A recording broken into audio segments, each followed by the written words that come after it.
ආයුබෝවන් ඔයාලා හැම දිනාටම සුබ දවසක් කියලා ප්‍රාර්ථනා කරනවා. අද මම ආවේ වීඩියෝ එක කරන්නේ මේක ඉස්සෙල්ලා වීඩියෝ එකෙන් කළපු පෙන්සිල් ඩ්‍රොයින් එක නැත්නම් රූප සම්පින්ඩනය අද පැස්ටල් වලින් වර්ණ කරලා පෙන්නනවා. මොකද මම ඒ මාධ්‍ය දෙකකින්ම කරන්නේ සාමාන්‍ය පෙළ දරුවෝ ගොඩක් වෙලාවට පැස්ටල් යොදාගන්නේ උසස් පෙළ දරුවෝ අනිවාර්යයෙන්ම වෝටර් කලර්ස් දියසායන් යොදා ගන්න ඕන. ඒ නිසා මම දියසායන් වලුත් මේ ඇඳලා කියලා දෙනවා, පැස්ටල් වලින් කියලා දෙනවා. දෙගොල්ලටම හරියන විදිහට 6-7-8 දරුවෝ කරන්නේ ගොඩක් වෙලාවට දියසායන් කරන අය ටිකක් දෙනෙක් ඉන්නවා.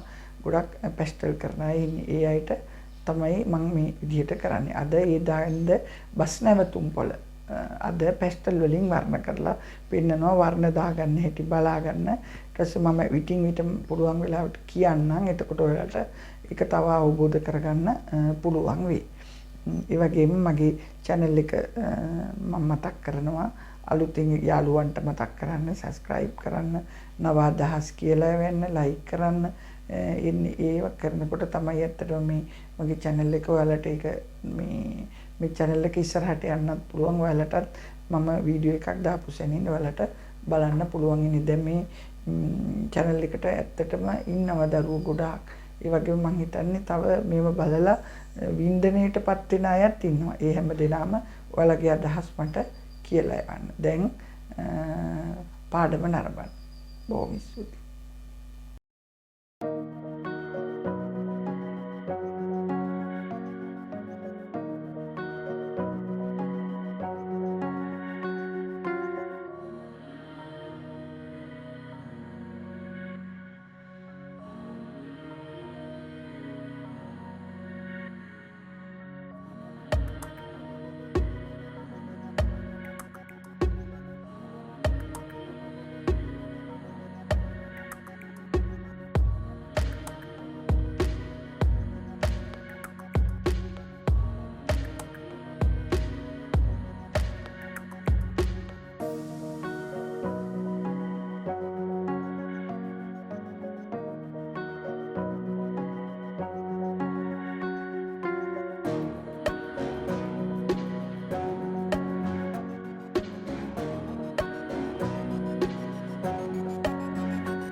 ෂූටින් එක අවසానයි දැන්. මේකේ මම විස්තරත් චුට්ටක් කරා. මේකේ මම කරේ ඇත්තටම මේ ඈත ගොඩනැගිලි. එතකොට මේ ටිකක් ළඟ මේ ළඟම රූප මේ බස් ටිකක් ඈත. ඒ නිසා තමයි බස් චූටියට දැම්මේ. ගොඩනැගිලි චූටියට දැම්මේ ඒකයි. ළඟ රිපෝට් ටික ලොකුවට දැම්මා. වර්ණත් එහෙමයි. වර්ණත් හොඳට ළඟ වලට හොඳට පැහැදිලිව වර්ණ දැම්මා. අනිත් ඒවා ටිකක් ඈත ලා කරලා දැම්මා. ওই විදිහට තමයි මේ බස් ස්ටෑන්ඩ් එකක කරගන්න පුළුවන් පැස්ටල් වලින්. දියසායන් වලින් කරනකොට තව චුට්ටක් ඩීටේල්ස් කරන්න. පැස්ටල් වලින් කරනකොට ගොඩාක් ඩීටේල්ස් කරන්න අමාරුයි. මේ ඔය මට්ටමින් කරගත්තා නම් ඇති. බස් ස්ටෑන්ඩ් එකක දර්ශනයක් තමයි දැන් ඔය ඇඳලා තියෙන්නේ. ප්‍රකාශන චිත්‍රයක්. ඒක හන්දා ප්‍රකාශන නැත්තම් මේක ඈත රූප විතරක් මේ දර්ශනය විතරක් දැම්ම නම් මේක ප්‍රකාශනයක් වෙන්නේ නැහැ. මේ රූප දෙක තුනෙන් තමයි මේක ප්‍රකාශනයක් බවට පත් වෙන්නේ. මේ ඈත රූප චූටියට දාලා විතරක් දැම්ම නම් ඒක ටවුන්ස්කේප් එකක් විදිහට වෙන්නේ. ටවුන් එක දර්ශනයක්, භූමි දර්ශනයක් වගේ. ඒ නිසා මේක ප්‍රකාශනයක් බවට පත් වෙන්නේ මේ මිනිස් රූප ටික නිසා. ඉතින් ඔයාලත් මේ වගේ ඇඳලා බලන්න. එතකොට ඔයාලට මේ ගැන අවබෝධයක් ලබා ගන්න පුළුවන් වෙයි.